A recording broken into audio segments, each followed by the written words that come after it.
O Brasil está na imprensa estrangeira, não é de agora.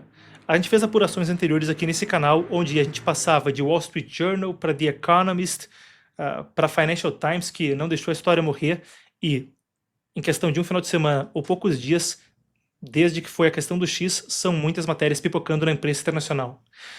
O deputado licenciado Eduardo Bolsonaro é um dos entrevistados frequentes do Financial Times. Agora, no Washington Post, um dos jornais mais tradicionais dos Estados Unidos, tem a voz contrária. O ministro do Supremo Tribunal Federal, Alexandre de Moraes, foi entrevistado. Enquanto isso, ao longo da tarde, estourou também uma ordem do ministro Flávio Dino, que, em tese, poderia, ou não, assunto discutível, ter implicações para a implementação de sanções americanas sob a lei global Magnitsky. Enquanto a gente está falando de imprensa, a gente vai começar com a questão do ministro Alexandre de Moraes, e vocês veem ao meu lado a matéria, então, do Washington Post. Eu sigo com vocês pelas aspas. Melhor dizendo, aí, agora sim. Eu compliquei a técnica e inverti a ordem do que eu queria mostrar. O juiz que se recusa a se curvar à vontade de Trump, aspas, nós faremos o que é certo. Alexandre de Moraes diz que ele está preservando a democracia brasileira. A Casa Branca diz que ele está destruindo. Antes de qualquer comentário, primeiro a gente parte com a informação. Ele voltou a culpar, então, a questão do debate internacional, o que diz a entrevista. Moraes defendeu a atuação frente a investigações que ele entende ser por ataques à democracia brasileira, e disse que negava exceder limites legais de sua função. Lembrando, aqui no canal a gente também tem feito cobertura a fundo disso com o Dr. André Marcília, professor de Direito Constitucional, e ele próprio advogado, o primeiro, nos inquéritos das fake news. Você pode consultar nos cortes do canal entrevistas anteriores, onde a gente foi mais a fundo a respeito do assunto. As aspas, então, de Moraes aqui na reportagem. Não há a menor possibilidade de recuar 1 milímetro sequer. Faremos o que é certo. Receberemos a acusação, analisaremos as provas e quem deve ser condenado será condenado e quem deve ser absolvido será absolvido. Isso foi o que ele disse. A reportagem é essencialmente um perfil de Moraes que passa pelo início da trajetória dele como promotor no direito até a ascensão à cúpula do judiciário em 2017 por indicação do ex-presidente Michel Temer. Não é mencionada a atuação dele enquanto advogado, ele também sofria acusações naquela época, o que é parte delicada do debate público. Muita gente fala sobre a empresa Transcooper e possíveis laços suspeitos. Também não é citada a situação na qual ele foi nomeado ministro à corte depois do acidente que matou a Teori Zavascki. A reportagem é assinada por Terence McCoy e Marina Dias. Ela descreve o ex-presidente Jair Bolsonaro como, aspas, um apologista descarado da antiga ditadura militar do país.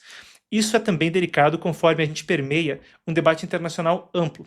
É interessante pontuar que o Wall Street Journal, que tem feito reportagens que têm um tom mais favorável, um tom mais conservador, criticando, por exemplo, uma possível fraude na alfândega americana quanto ao caso Felipe Martins, contrasta com essa reportagem, que agora traz um tom que traz esse outro ângulo para o debate político internacional. Conforme os olhos ficam no Brasil, um debate público diverso também passa pelos jornais dos Estados Unidos. O Washington Post não surpreende, tem um ângulo que pode soar mais prazeroso ao ouvido de gente que apoia o Moraes. Ele é um jornal que tradicionalmente é tido como o mais lido entre os progressistas americanos. Então fica o contexto para o público ter também essas informações. O subtítulo, Um Momento Extraordinário.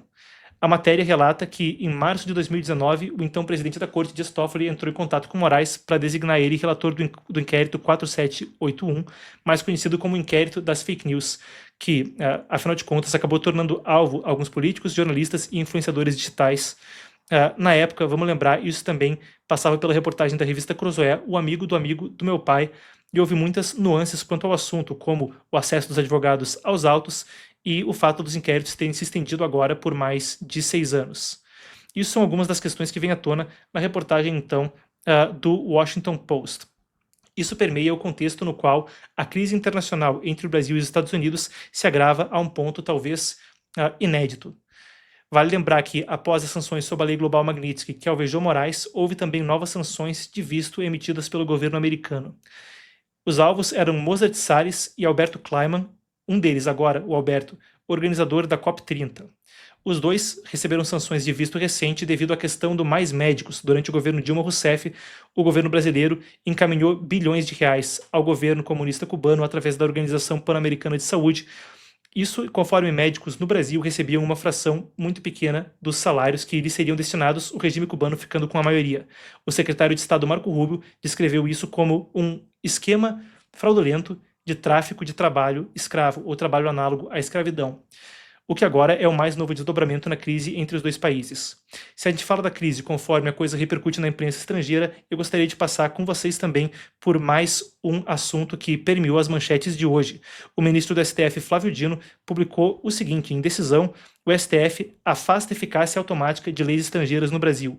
E isso tomou as manchetes enquanto se discutia se isso afetaria ou não sanções a Alexandre de Moraes sob a Lei Global Magnitsky, com opiniões variadas aí tomando as manchetes. Primeiro, vale dizer que a medida não foi diretamente direcionada necessariamente a uma Lei Global Magnitsky. A medida trazia à tona o seguinte: decisão do ministro Flávio Dino, monocrática. Medidas tomadas por governos estrangeiros não poderiam atingir brasileiros sem respaldo na legislação nacional. Isso era quanto ao Acordo de Mariana, uma coisa separada da Magnitsky, mas que foi interpretada amplamente por grande parte dos observadores, do público, quem está fazendo análise política no Brasil, como algo que poderia tocar na lei Magnitsky. Na decisão fica o seguinte despacho: ficam vedadas imposições, restrições de direito ou instrumentos de coerção executados por pessoas jurídicas constituídas sob leis brasileiras e que tenham sua sede e administração no país, bem como aquelas que tenham filial ou qualquer atividade profissional, comercial ou de intermediação no mercado brasileiro, decorrentes de determinações constantes em atos unilaterais estrangeiros. Esse é o texto da decisão. Agora, quanto a que implicações isso pode ter quanto à Lei Global Magnitsky, eu vou também estar trazendo mais especialistas em direito para a gente embasar esse debate no futuro. Entretanto, em primeira análise, alguns citam que é improvável que isso possa ter algum tipo de efeito. Afinal de contas, uma decisão da Suprema Corte pode não invalidar o que vem do Departamento do Tesouro americano. Não há hora como impedir que o governo americano, por exemplo, corte um banco que tenha uma sede, um CNPJ, bom, eles não têm CNPJ, mas que tenha empresa configurada nos Estados Unidos de benefícios ou de acesso ao mercado americano. A ideia precisamente de sanções como essa é que jurisdições nacionais não possam evitar elas, ou por acaso o governo russo emitir alguma legislação que impedisse que as pessoas responsáveis pelo assassinato e a tortura de Sergei Magnitsky, advogado que inspira a lei, faria com que isso tivesse alguma implicação fora do país. A ideia da lei é precisamente que seja um crime que se comercie com a pessoa sancionada para qualquer coisa, empresa, pessoa física ligada aos Estados Unidos. Então, o alcance da medida pode ser discutível enquanto é lida no contexto político como um sinal assim. Bem, a gente continua acompanhando a crise que se desdobra diplomática entre o Brasil e os Estados Unidos e o que passa com a Suprema Corte.